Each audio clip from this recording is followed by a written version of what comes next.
Hello, knowledge seekers.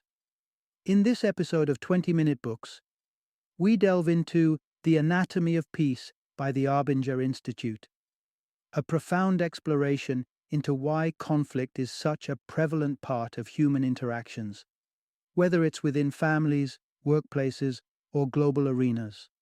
Published in 2006, this book sheds light on the underlying mindsets that fuel conflicts and offers transformative insights into how we can shift towards a more peaceful existence. The Arbinger Institute, established in 1979 by a group of scholars, has been at the forefront of promoting peace and understanding through various educational resources and training programs. With over 300 members worldwide, the Institute brings a wealth of experience and knowledge to this compelling read. The Anatomy of Peace is especially relevant for professionals who find themselves in frequent conflict with colleagues or clients, individuals seeking harmony in their personal lives, and educators or parents who face challenges in conflict resolution. This episode promises to equip you with the understanding necessary to choose peace over conflict in your everyday interactions. Join us as we uncover the potential for real change, grounded in compassion and understanding, detailed in the Anatomy of Peace.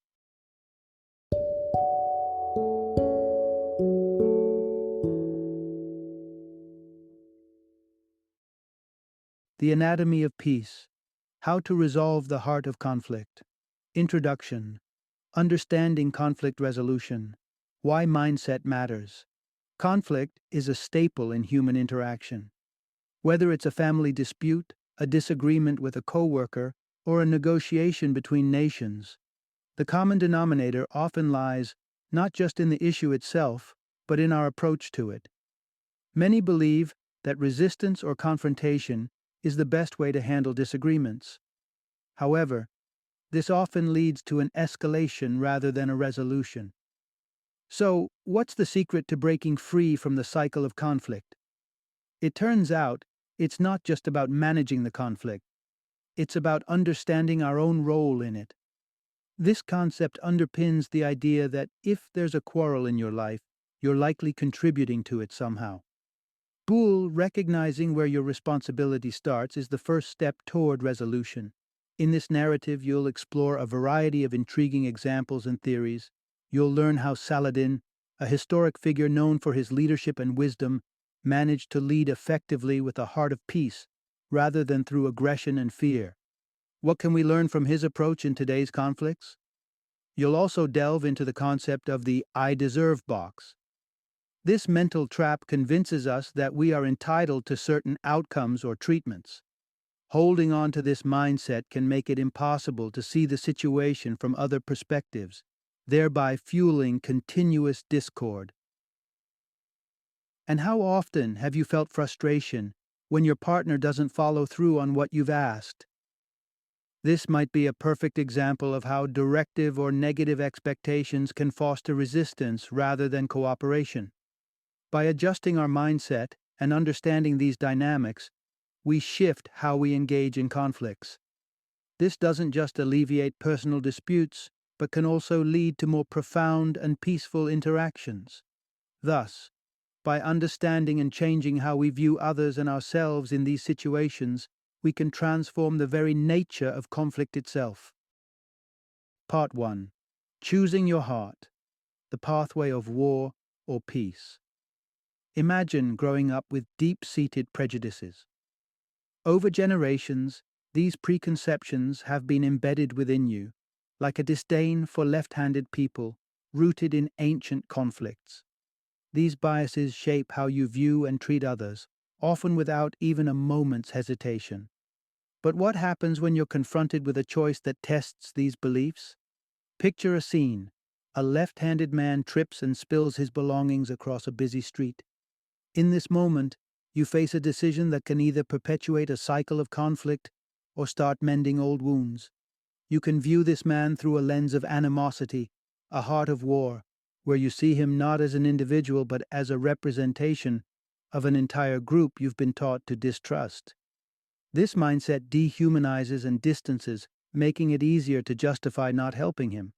Alternatively, you can choose a heart of peace. In this state, you respond with empathy, seeing the man as a fellow human with needs and fears similar to your own. This choice pushes past centuries of inherited bias and focuses on shared humanity rather than historical divisions. This principle isn't just theoretical, it's historical. Take Sultan Saladin in the 12th century. After reclaiming Jerusalem, a place previously overtaken with bloodshed by crusaders, he chose not to retaliate in kind against the Christians. Instead, he ensured their safety and allowed them pilgrim access to the city. Saladin's actions exemplify the heart of peace, a choice to treat even those who might be considered enemies with dignity and compassion. By embracing this mindset, you not only challenge your own prejudices and foster personal growth, but also contribute to a broader cultural shift towards peace. Each act of compassion, each decision to view someone as a person rather than a stereotype, adds a thread to a tapestry of greater understanding and harmony among people. Choosing this path can indeed transform how others respond to you, creating a cycle of positivity and peace that can potentially transcend generations of conflict. This is the power of perceiving with a heart of peace over a heart of war. Part 2. Embracing other perspectives to end the cycle of conflict. It's a common scenario, arguments spiraling out of control, not just in personal relationships, but also among colleagues and on the global stage. Often we find ourselves trapped in these conflicts not because of the issues at hand, but due to our refusal to acknowledge other perspectives. This is the manifestation of what can be called a heart of war, where those around us are not seen as people with differing viewpoints, but as adversaries or even enemies. This mindset of viewing others as antagonistic can lead to a vicious cycle where conflicts deepen and solutions seem unattainable. For instance, in the global arena, nations might view diplomatic negotiations not as opportunities for resolution, but as potential traps set by adversaries. This skepticism is evident in the enduring conflict between Israel and Palestine, where mistrust has frequently derailed peace efforts. Such a heart of war also fosters collusion, a toxic dynamic where two opposing individuals or groups, while appearing to be in conflict, are actually perpetuating their disagreements.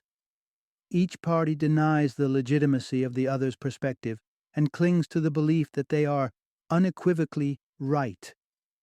This not only hampers negotiation but can completely obliterate any chance of finding common ground. This pattern is not limited to international disputes, but can be seen within families as well. Parents, for instance, might insist that they know what's best for their children, disregarding the children's own insights into their needs and desires. Such dismissals can stifle open communication and reinforce conflicts within the family dynamics. To break these cycles, we need to cultivate a heart of peace. This means actively trying to understand and respect different perspectives. It involves recognizing that every individual, whether a family member, a co-worker, or a national entity, comes with their own valid views shaped by unique experiences and beliefs. By shifting from a heart of war to a heart of peace, we promote understanding and cooperation, both in our personal lives and in the broader world. Acknowledging and valuing diverse perspectives not only enriches our own experiences but also paves the way towards more sustainable and genuine resolutions. Part 3. Creating change through environment, not coercion. Have you ever been told you're doing something wrong? How did you feel? It's a common human reaction to push back against criticism, often hardening rather than adjusting our stance. This resistance can spark further conflicts, especially when the approach taken is to try to change the person rather than the situation. Take a common domestic scenario. Your partner has been neglecting household chores. It might be tempting to confront them and demand change. However, such actions are likely perceived as attacks or criticisms, which can lead to defensiveness rather than cooperation. Instead of attempting to coerce change, consider altering the environment that surrounds the issue. For instance, If discussions about responsibilities lead to arguments, try changing how and when you discuss household tasks. Perhaps setting a relaxed and collaborative tone for the conversation could encourage more constructive dialogue and mutual agreement. This principle holds even in more severe situations, such as dealing with addiction. If your partner struggles with substance abuse, attacking their habits or dictating terms of behavior might push them further into those habits as a form of defiance or coping. A more effective approach might be to foster an environment of support and understanding. Showing compassion and being willing to listen can strengthen the relationship and provide a stable foundation for your partner to consider change. It moves the dynamic from confrontational to supportive, reducing the defensive need to prove you wrong. The workplace provides another context where environment plays a crucial role. When employees feel unmotivated or disgruntled, it might be a reaction to being singled out, either for praise or criticism, which can lead to feelings of isolation or envy among coworkers. Rather than focusing solely on changing individual attitudes, transforming the work environment into one that promotes team collaboration and open communication can lead to more organic and positive changes in behavior. In essence, while we can't force someone to change, we can certainly inspire change by cultivating a supportive, understanding environment. This approach not only addresses the root causes of issues, but also promotes a more harmonious and cooperative atmosphere, whether at home or at work. Part 4. Breaking free from self-constructed boxes to embrace broader perspectives. We all have moments where we convince ourselves that our negative actions were necessary. This is often a result of placing ourselves in metaphorical boxes that skew our view of the world and justify our behaviors. One common box is the better than box. This is when we tell ourselves that we are superior to others, more intelligent, more skilled, or more virtuous. This mindset leads us to view others as lesser, which can justify our dismissive or even disrespectful behavior towards them. Conversely, the victim box involves seeing ourselves as perpetually disadvantaged or wronged. Here, the world is unfair, and others are always better off. From this box, it's easy to rationalize lashing out at others or shirking responsibilities because we feel owed by the world. These mental constructs not only justify our less commendable actions, but also blind us to any perspective but our own. This blindness is a fertile ground for conflicts, as it impedes understanding and mutual respect. However, there is a way to dismantle these boxes and adopt a more open and peaceful perspective. A powerful method is to consciously place ourselves in the shoes of those we interact with. For instance, if you find yourself treating customers with disdain, imagine being on the receiving end of such service. Would you find your behavior acceptable? By stepping out of our boxes and considering how our actions appear from an external viewpoint, we can begin to see beyond our biases. This shift not only challenges our justifications, but also broadens our understanding of others' experiences and viewpoints. Ultimately, the choice between fostering conflict or cultivating peace hinges on our ability to see past our self-constructed limits and empathize with others. If you're seeking change in your life, start by stepping out of your box. With this new perspective, you can approach the world with a clearer vision and a heart more open to peace. Final summary.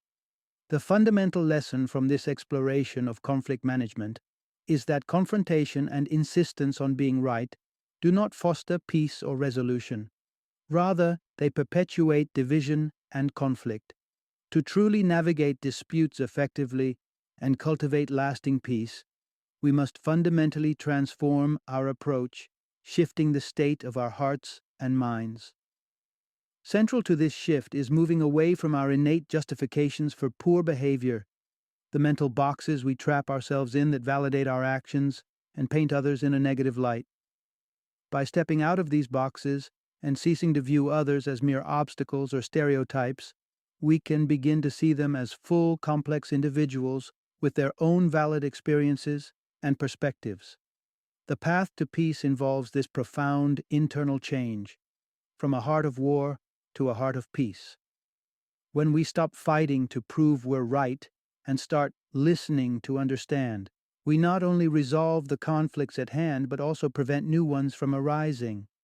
This holistic change not only improves our immediate interactions, but can also have a cascading effect, influencing our broader communities and, potentially, the world.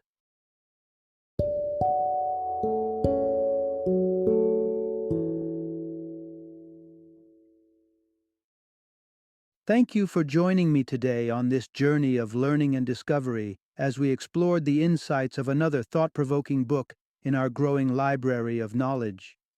If you've enjoyed our time together, please take a moment to follow our podcast, give us a 5-star rating, and share 20-minute books with other knowledge seekers. Your support truly means a lot. Don't forget to join me again in the next episode, where we will delve into another enriching book. Until then, happy reading and happy listening.